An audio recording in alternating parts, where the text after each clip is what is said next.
नमस्कार भारतवासियों, क्या आप लोग यह बात जानते हैं? पिछले साल 2024 में स्पेसएक्स ने 143 लॉन्च किए थे, मगर इसरो ने महज 5 लॉन्च किए थे। इसका कारण ये है इसरो के रॉकेट का रीयूजेबल ना होना। पूरी दुनिया में सिर्फ स्पेस एक ही है जो अपने रॉकेट को वीटीवीएलई टेक्नोलॉजी से प्रथम चरण लैंड करवा लेते हैं। पर अब और नहीं, इसरो ने फैसला ले लिया है। NGLV next generation launch vehicle या परीक्षा यान भी फाल्कन 9 और फाल्कन हेवी रॉकेट की तरह ही यूएसेबल होंगे। इस प्रक्षेपण यान NGLV के 3 प्रकार होंगे। पहले एक NGLV-CA, 2 NGLV-H, 3 NGLV-SH। नाम पर मत जाना NGLV के। यह नाम की पुष्टि फिलहाल नहीं है, लेकिन इन तीनों प्रकार की पुष्टि है। NGLV-CA एक 3 चरण प्रक्षेपण यान है कि प्रथम चरण को LM 470 और NS1 नाम है और इस चरण में 9 LM E110 इस्तेमाल किया जाएगा। यह इंजन तरल मीथेन और तरल ऑक्सीजन पर काम करेगा। यह प्रथम चरण फाल्कन 9 की तरह ही धरती पर वापस आकर लैंड करेगा। इस चरण को हम बार बार इस्तेमाल कर सकते हैं। इस प्रक्षेपण यान के दूसरे चरण का नाम है LM 120 और NS2। इस चरण में वही सेम पर 2 LM E120 इंजन का इस्तेमाल किया जाएगा, जो प्रथम चरण की इंजन्स की तरह ही होंगे, लेकिन फर्क इतना होगा कि यह वैक्यूम ऑप्टिमाइज इंजन होंगे। इस प्रक्षेपण यान के तृतीय चरण को C-33 और NS3 के नाम से जाना जाएगा।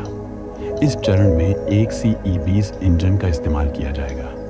यह इंजन तरल हाइड्रोजन और तरल ऑक्सीजन पर काम करेगा। इस तृतीय चरण के छोटे भाई C-25 का इस्तेमाल इसरो अपने सबसे शक्तिशाली प्रक्षेपण यान LVM-3 के अंदर भी इस्तेमाल किया जाता है। इसरो अब इस प्रक्षेपण यान पर ज्ञान को अपग्रेड करने वाला है।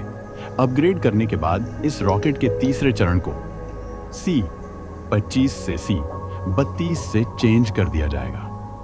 बाद में इसी चरण को इसरो अपने NGLV प्रक्षेपण यान में इस्तेमाल करेगा, मगर NGLV में इस चरण की ऊंचाई घटा दी जाएगी और मोटाई बढ़ाई जाएगी। इस प्रक्षेपण यान की LIO क्षमता 22 टन एक्सपेंडेबल मोड में 16 टन रीयूजेबल मोड में होगी। इस प्रक्षेपण यान की GTO क्षमता 9 टन एक्सपेंडेबल मोड में 4 टन रीयूजेबल मोड में होगी। इसमें एक बात यह देखने वाली है कि रीयूजेबल मोड की क्षमता पुष्टि नहीं है। NGLV का अगला प्रकार है NGLV-H। यह ज्यादा कुछ नहीं, NGLV-CA है, बस S1 60 ठोस बूस्टर का इस्तेमाल किया जाएगा और यह प्रक्षेपण यान रियूजेबल नहीं होगा। क्यों? क्योंकि इसकी रियूजेबल मोड में क्षमता NGLV-CA के एक्सपेंडेबल मोड जितनी है, तो फायदा क्या? इस परीक्षा पर यान की क्षमता कुछ इस प्रकार होगी। LIO 30 ton, GTO 12 ton, TLI 9 ton की होगी। 5 NGLV का तीसरा प्रकार है NGLV-SH। यह भी ज्यादा कुछ नहीं, NGLV-CA के प्रथम चरण को 3 स्टैक कर दिया जाएगा।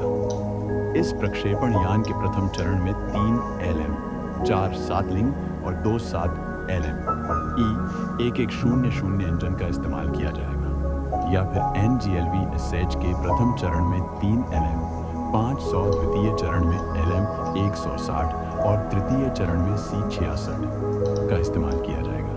यह प्रक्षेपण यान खासकर इंसानों को चंद्रमा की सतह पर भेजने के लिए बनाया जाएगा। चंद्रमा पर इंसान भेजने के लिए इसकी 2 उड़ानें की जाएगी।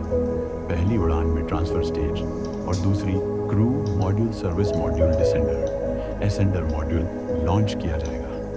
बाद में इन दोनों को धरती की कक्षा में जोड़ दिया जाएगा और चांद की तरफ रावण, और यह सब 2040 में होगा। NGLV की पहली उड़ान 2031 में होगी। इसके अलावा दूसरी और तीसरी उड़ान 2032 में होगी, जिनमें से तीसरी उड़ानों को पहली बार उसे रीयूज किया जाएगा।